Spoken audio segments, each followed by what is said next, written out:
For over 200 years, one family has been linked to unimaginable wealth, political influence, and financial power across Europe and beyond.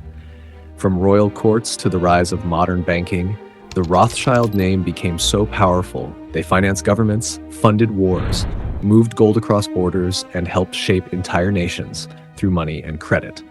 Kings feared them, governments relied on them, and their financial network stretched across Europe and beyond.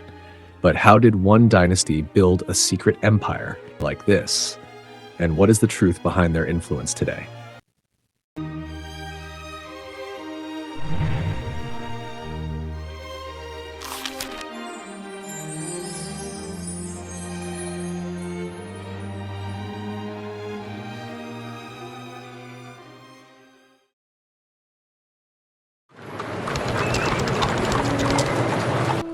Long before the Rothschild name became associated with wealth and power, the family lived in the crowded Jewish quarter of Frankfurt, Germany, during the 18th century, a time when Jewish families across Europe faced severe restrictions, discrimination, and limited economic opportunities.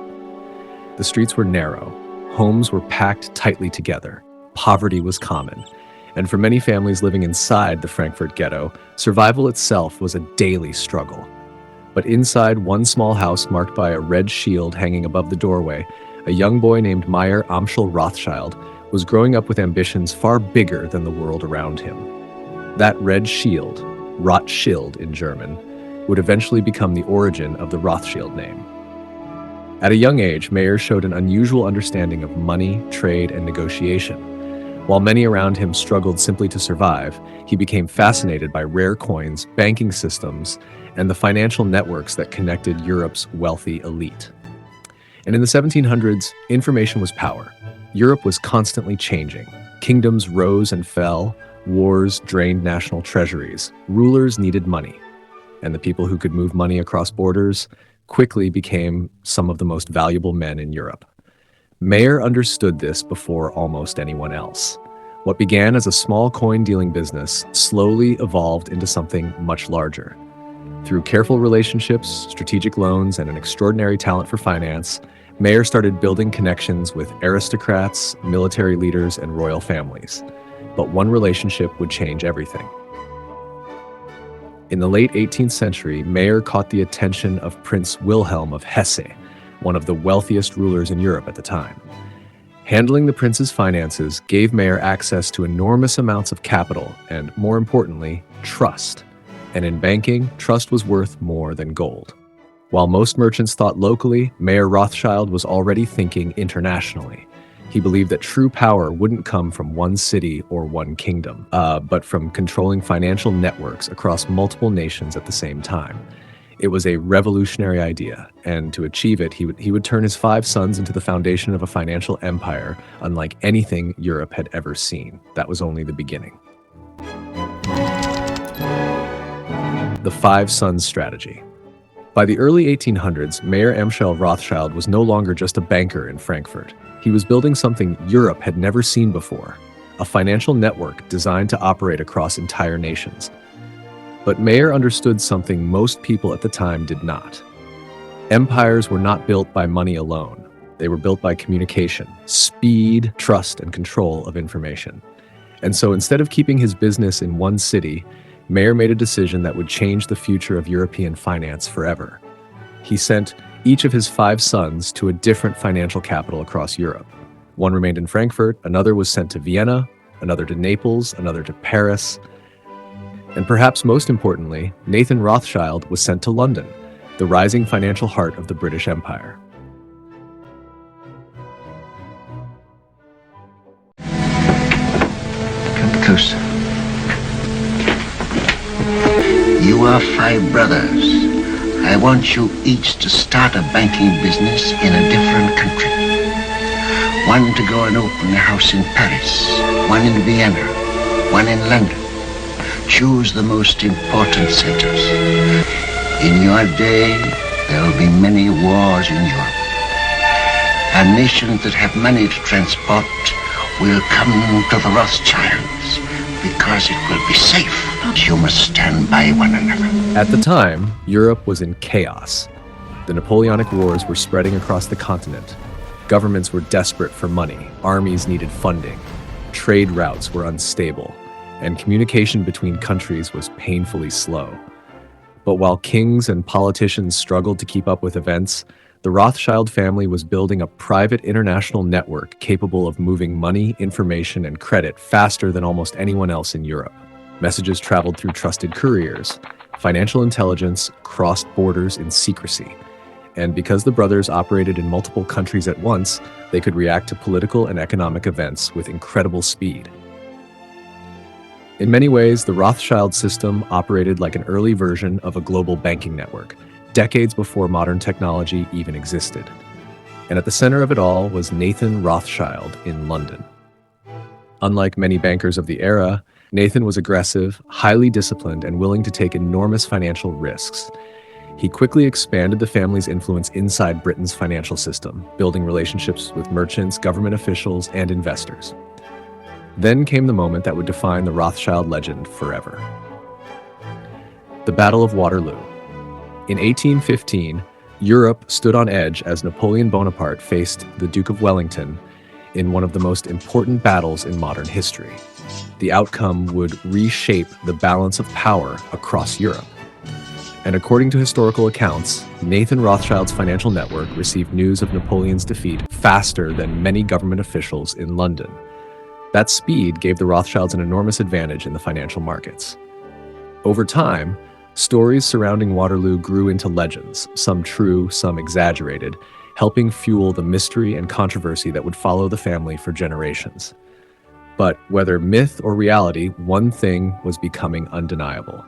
The Rothschilds were no longer simply wealthy bankers. They had become one of the most influential financial dynasties in Europe, and their empire was only getting bigger.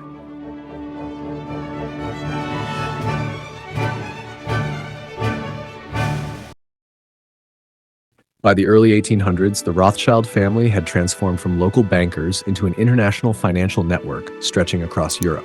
Frankfurt, Vienna, Naples, Paris, London. 5 cities, 5 brothers, 1 family. But the true test of their empire was still ahead. At the time, Europe was being torn apart by the Napoleonic Wars.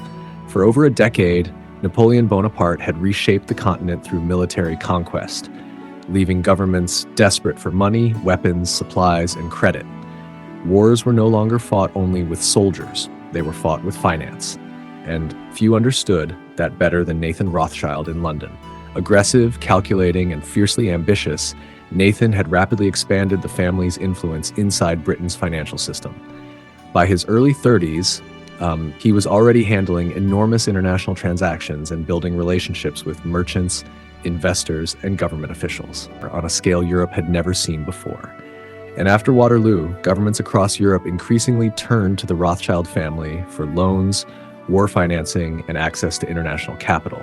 The family wasn't just financing businesses anymore, they were financing nations. And in the world of 19th century Europe, that kind of influence was almost unimaginable.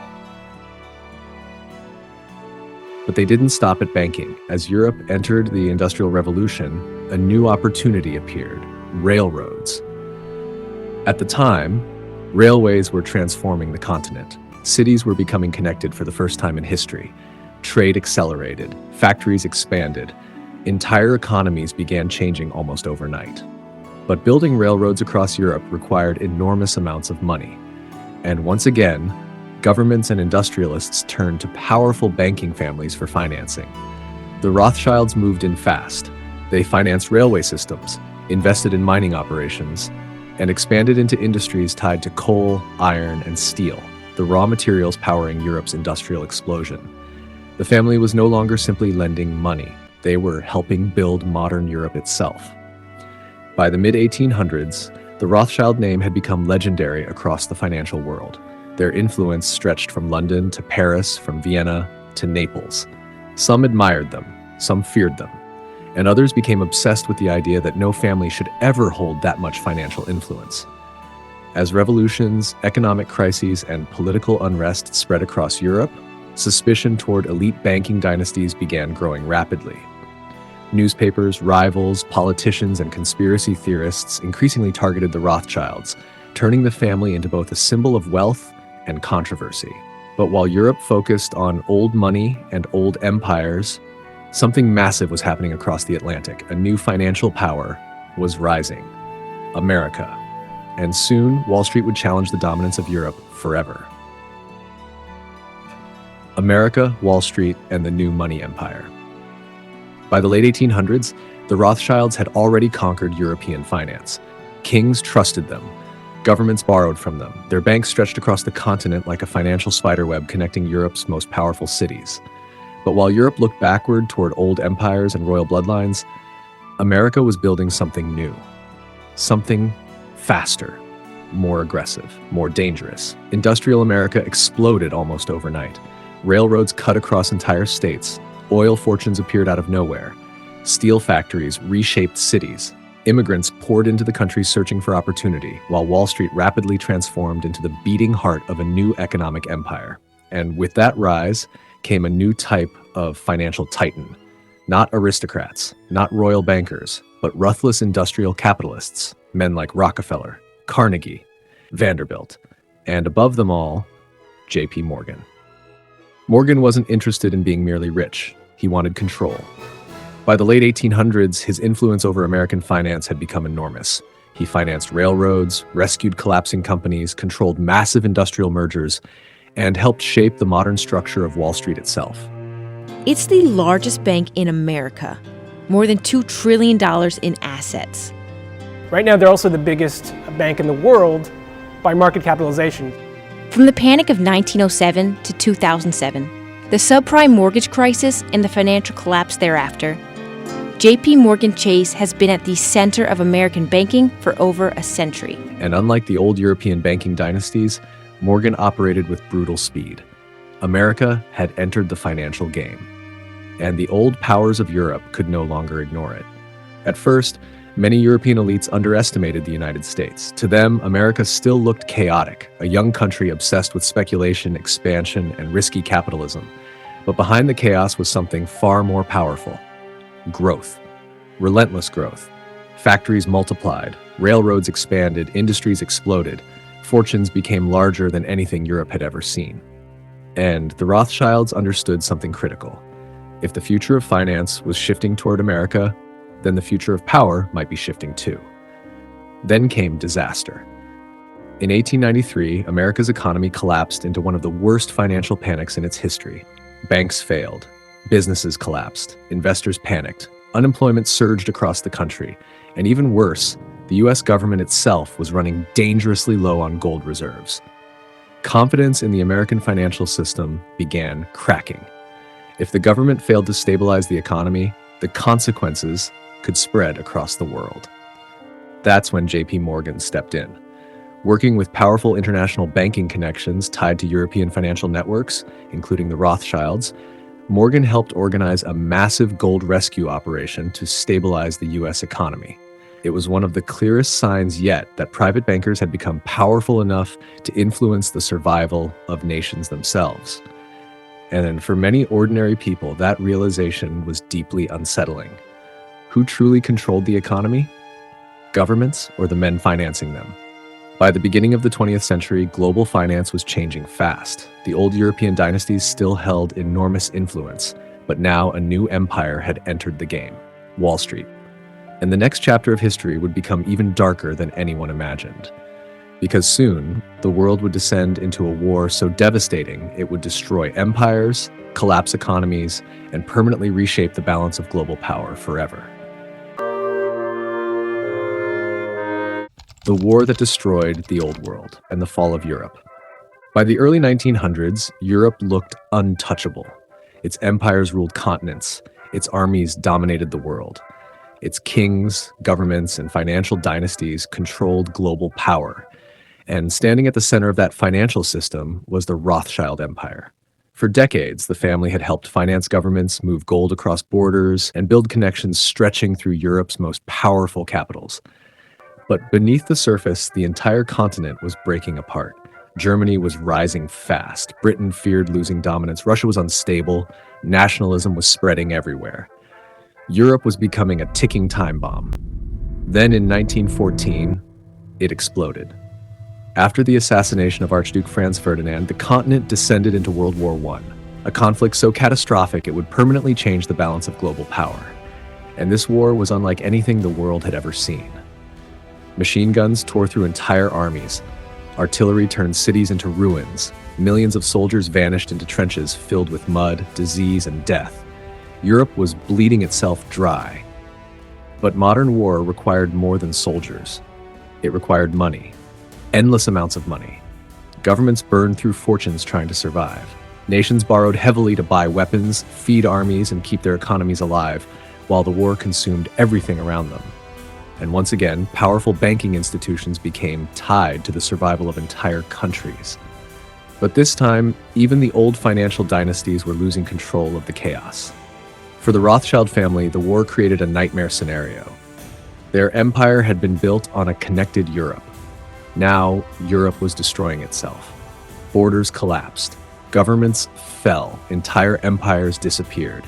And as the war dragged on, something even bigger was happening behind the scenes. Power was shifting away from Europe itself. While Britain, Germany, and France exhausted themselves through war, America was rising. Its industries expanded. Its economy exploded. Wall Street grew stronger than ever. The center of global finance was beginning to move across the Atlantic. The old world was collapsing, and a new financial empire was taking its place. When the war finally ended in 1918, Europe was shattered. Millions were dead. Ancient monarchies vanished. Entire nations collapsed into chaos. The world Mayer Rothschild once knew was disappearing, and for the first time in generations, the future of global finance no longer fully belonged to Europe's old banking dynasties. But even worse was coming, because out of the ashes of World War I, anger began spreading across Europe. Economic collapse, political extremism, hatred. And soon the Rothschild family would face the greatest threat in its entire history.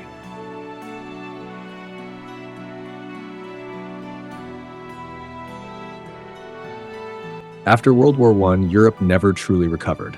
Economies collapsed, governments became unstable, millions of people were angry, desperate, and searching for someone to blame. Germany was hit especially hard. Crushed by debt, humiliation, and economic disaster, the country spiraled into chaos. Hyperinflation destroyed savings, businesses collapsed, unemployment exploded, trust in the old system disappeared. And out of that chaos, a new political force began rising. Adolf Hitler. What started as a radical movement soon transformed into one of the most dangerous regimes in modern history. As the Nazis gained power, anti-Semitism spread aggressively across Germany and later across much of Europe. For Jewish families, especially wealthy and highly visible ones like the Rothschilds, the danger was becoming impossible to ignore. For generations, the Rothschild name had symbolized wealth, banking, and influence across Europe. Now it also made them a target. As Nazi power expanded through the 1930s, Jewish businesses faced growing restrictions. Assets were seized, political freedoms disappeared. Fear spread rapidly across the continent. Then came 1939. World War II began, and this time the scale of destruction became even worse than the First War. German forces swept across Europe with terrifying speed. One country after another collapsed under Nazi control. France fell. Cities were occupied, governments fled, entire populations lived under fear and uncertainty. For the Rothschild family, survival itself became the priority. Branches of the family escaped Europe where they could. Some fled to Britain, others reached the United States. Properties, businesses, and assets connected to the family were confiscated across Nazi-controlled territories. The financial empire that had taken generations to build was being torn apart by war. But the danger went far beyond money. Across Europe, millions of Jews faced persecution, imprisonment, and extermination under Nazi rule.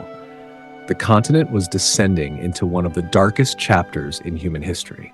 And for the first time in generations, the Rothschild dynasty was no longer fighting to expand its influence. It was fighting to survive. Meanwhile, as Europe burned once again, another shift in global power was accelerating. America was emerging stronger than ever. Its industries powered the Allied war effort. Its economy expanded massively. Its financial influence surged during and after the war. And when World War II finally ended in 1945, the balance of global power had changed permanently. The British Empire was weakening. Old European dominance was fading, and the United States stood at the center of the New World Order. The age that helped create the Rothschild Empire was over, but despite war, collapse, confiscation, and exile, the family survived. And in the decades ahead, the Rothschild name would once again adapt to a completely different financial world, one no longer ruled by kings and empires, but by modern global capitalism.